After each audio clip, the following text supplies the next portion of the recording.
Hello guys, how you doing today? Welcome to the Ying Yang Podcast again with me, Stephen Akintayo and Eizu. What are both of us are major issues? Yes. Man, we've done one from broadcast media broadcast to the first radio show I hosted you. Did you remember this? Forget this cry. No, I just said cry. Wait, hold on. It was Inspiration FM. No, Was it the FM? it was in Alausa Secretariat. It was an online radio. Oh, yes. Better and use me. Yes, so today we're looking at the fundamentals of business, right? So we're going to be looking at funding, marketing, and sales, record, bookkeeping, accounting. We're going to look at legal issues, roles and responsibility in organizations. And of course, we're going to be looking at laws of business. Of course, Eizu have developed what he called the Hexavia laws of business. So hopefully we're able to cover it in this is just the one, just to be more than 10-15 minutes. Yes. Well, let's see this goes. So where are you starting? Let's play a game. Let's imagine it as Jenga, right? You know Jenga, the brick, it's a board game where you try to build stuff and make sure there's a fall. Okay. Right, and it gets to the top. Yeah. Right, and whoever can stabilize that wins.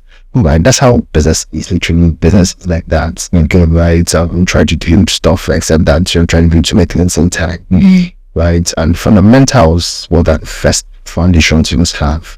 I think the first foundation value. When you expand that value, value proposition. Okay, value is what is the thing you want to solve. The SI you need to own business is solving problems. Nigeria is such a great place to run a business because Nigeria is full of problems. Right. So once you have solved, choose one and build your whole business around it, make a lot of money, right? The guys that are legends, so guys that are business legends are legends because of that. So value proposition, when you expand that, is what is that thing you're doing that stands you out, right? That people can pay you for and even pay you service. Because I mean, I can sing, what's the value proposition, right? Burna Boy sounds different, and that difference is the value proposition.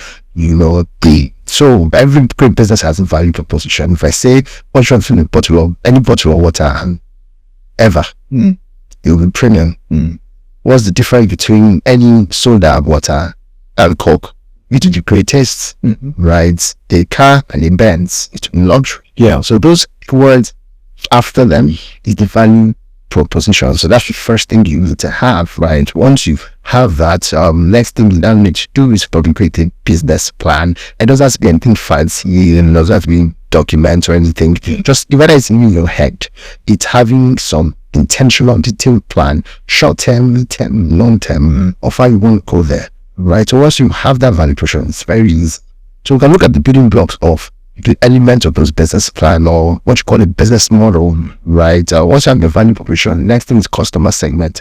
What customers are you trying to serve? I hear when people say this thing down, like business for everybody. I don't know, you do real estate, I'm selling real estate for everybody. You can't sell real estate for everybody, right? So I think that one of the things you want to do is what segment am I? Is it high end? Is it low end?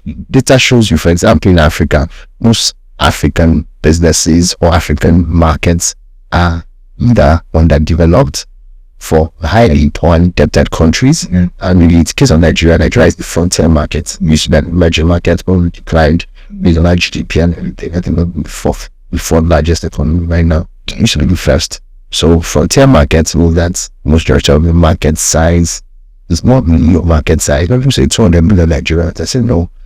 That thing for 200 million Nigerians, it's really 2 million, 3 million that buy. The rest are dependent on other people. Because you go to every day, you see how many people are dependent black tax. They come back. So if you say I'm producing bottled water, your target market is 200 million Nigerians. It's 98% of Nigerians don't drink bottled. 98% of Nigerians don't drink bottled water is not true, right? So knowing your target market, high end, low end, and in that market, breaking down the segment into B2B, B2C, and B2G. By the way, B2C is business to customer, B2B is business to business, B2G is business to government, law business, trying to serve a government. B2C is your company trying to serve a direct customer who go retail. And B2B is your business trying to provide services for another business. And if all that case study, I can look at oil and gas. Yeah. And I can mention 3 companies in oil and gas that play in 3 different play. There's, for example, give me an example. When you think of moving filling station, right? Now, to sort of divest it, think of the guys that have retail stores as retail stores down in filling stations. Those are B2Cs. They're selling to end users, people that have cars. Yeah. But then their parent company, Exxon Mobil, is B2B, right? Drilling oil to sell to another business, sometimes to people in the downstream or people upstream somewhere else in that country. Then you can still see Dangote Refinery, which is B2G. Like, no guy on the street has any business to back it. So go around down for Dangote. He's finally hoping that government will be a buyer of petrol, right? Through NNPC or whatever it is that is, right? So that's how it works. You can play in any of those places. Of course, from the way it sounds, you can tell that you have to be built to play with government first. Yeah, exactly. But if you're going to be very ambitious in a country like Nigeria and Africa, then you can grow. If you don't play with government, matter of fact, if you don't play with government and you keep growing, government becomes your competitor. Right. Anywhere in the world, actually, anywhere in the world. In America, you have things like antitrust. You have antitrust laws. Like Microsoft grew so big that they had an antitrust issue. Exxon Mobil, you know the story of Chevron, Exxon, John Cafe. Yeah, Standard Oil. Right. So you've got to. Can you learn to say? You've got to learn to play with the big boys. So B2C, B2B, B2G. Know where you're calling for. B2C, know your customer. Do you have a KYC? I would say because I've played in that world, that I share story should be always in my how many years of doing business and I've never got to government. I've had people say why my answer was my dad, that was what I was doing, was a building contractor in the London part. During those days, they rely on the Southerners to come to construction and give them contract. Over time, they decided to say, we gotta give our guys. If our guy will need to move for a Southerner to do the job, or want to start building our own. And that's how my dad started losing up, because it was against a job. I grew up with my dad want to have a job that raised 5 children, home job, civil service. And that was the beginning of me making my mind that I'm not going to build or call my business relying on the right. Of course, at some point, there's nothing you do. As you get bigger, you need to do B2B and B2G. Yeah, but I had to I don't want a situation where I had to be doing like bedside, going to waiting. I remember one time someone said, "Come and see." That you can't see me in the first 5 to 10 minutes of me being in his office at work. Right? Because I don't know how to research. I am just not built out. And it's not about pride, it's just the reality. I'm not looking for anything because I've been invited to also many times I decline. I'm now open to attend if it's that. But then I just felt I wasn't interested. But where I'm getting at is, I think for a lot of watching this podcast, you might want to start with B2C. Absolutely. And the advantage of that is that it helps you to test. Yes. Right. At the level of B2G, you make a major mistake, you go to jail. The whole country is going to say, that's a guy who got a contract from the government and they fulfill it, and it's a big issue. Like, 2 governments can come and they're still after you. 10 governments can come and they're still after you. Or you can start from B2C with little resources, and really, once you understand some main fundamental to fund this thing, a separate topic we'll discuss in the next part 3. But funding at the level of B2C can even be as simple as send an SMS to 10 closest people to your left, call left, some reference. Yes. And asking them, okay, I'm just giving example, I need $10,000. Can each of you give me a loan of $1,000, or can you guys support me as a take equity from take equity from X, right? And I mean, most people don't know that's how Jeff Bezos started. Yeah, as I said, it was practically his father's retirement fund. Yeah, that was one of the bulk money. Of course, the literally brought from where I used to work as well. The wife, it was just family and friend money. And see what Amazon has become. Now, Amazon is now doing B2B, B2C, B2G. Matter of fact, B2G is so powerful. Don't forget that Amazon Web Service in the US is perhaps one of the biggest earners. Yes, it's the first to be profitable. Matter of fact, a lot of government establishments in the US rely on his cloud to host their, and that's national security right there. So, and just to go back to what you said, I like what you said about if these guys waste my time, I go to work in me. It's not pride, it's self-worth and self-respect. One of the worst killers of young people is carrying back politicians when they should be grinding.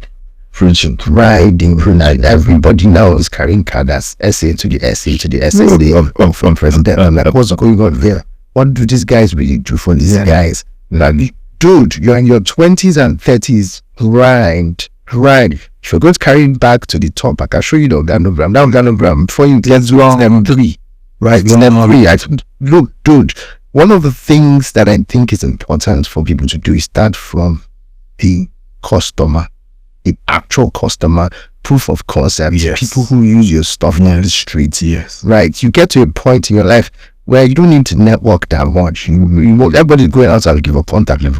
You build your brand, you become the point of contact to other people, right? So I just want to state that and how you do that, in my own opinion, would be, you said that properly, to raise funds, first of all, build traction. To build traction, to build products. And so product development was happen. Product development might require you getting a co-founder. And you have to be open-minded enough to not want to 100%. Only 100% more. I probably said something to me years ago. It was a tinapa we used to shoot. I went to be a guest on Moment to More. I was in our 20s, we did grind heavily. I said it's better to own 10% of something that makes sense than 100% of nonsense. Actually, the jump your performance code. Oh, well, I heard it for the first time more, but I look at how big most become by just strategic partnerships. Your first 1 million will come from hard work. Your first 10 million will come from smart work. Or the first 100 million will come from strategic partnerships. And the first partnership for the entrepreneur is probably get a co-founder. If I knew what I knew now, I would have gotten a co-founder. Look at me as co-founder. Because I'm trying to clap like this, but I'm trying to clap like this. See how loud it is? Because of partnerships. You can get a lot more done through others.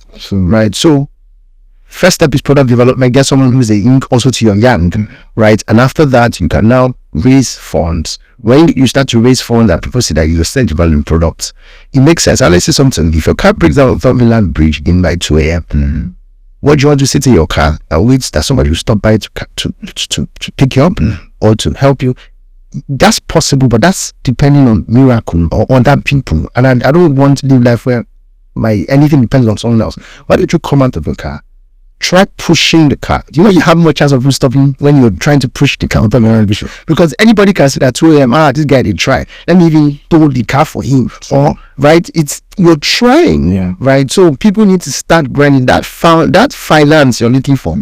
If people see that you started, 50 Cent, before he sold the millions of copies he sold, Jay-Z before he sold the millions of copies with Dame Dash, there were guys, so it's in the 90s, guys who used to open up their booths in New York City, right, Harlem, Brooklyn, Marcy projects, and sell their own CDs. When people know that this thing is bumping on the street, a record A&R, right, a record producer, whoever that is, would be able to say, okay, let me try you out, and it doesn't get outdated. That's the one thing back to Ying. Some things don't change, right? The fact that effort at the initial stage must be applied for you to move. Newton's first law of motion, inertia. You must break that inertia first. People don't want to break that inertia. I mean, people are trying to make money, start a business first, and they're bragging about how much you raise. No, not how much you raise. Come on. That's not good. It's not how much you raise, how much you need to just sell first. How much you need to just sell before you raise. How much customer enjoyed the service, Absolutely. felt you, understood the product, love what you do, call you. I mean, I had a call yesterday, one of our investors in the US, and she's moved from customer to family. So the conversation started with, "Oh, you are in Dallas. You did not even come and see your sisters. Don't. It's not even Dallas. It's Houston. I moved to Houston." Start talking later. Apparently, part of why she called was able to complain that something wasn't done by Sorry, that's my follow on Dallas and Houston, opposite Texas. Yes. Try. Apparently she was crying because something wasn't properly done for her by the office, and she was just trying to get my attention to. But we so grown that the benefit, the conversation around our personal lives and all that was way more than the business she's doing with our company. Right? But if you haven't tasted what that is, you really are not an entrepreneur. Absolutely. Right. We have to wrap this episode. So next episode will be on fund, right? So now we just beat around the bush and the fundamentals, right, of business, right? B2B, B2C. Yeah. Next, we're gonna start getting into each of these fundamentals. And we're gonna start with fun. See you next episode.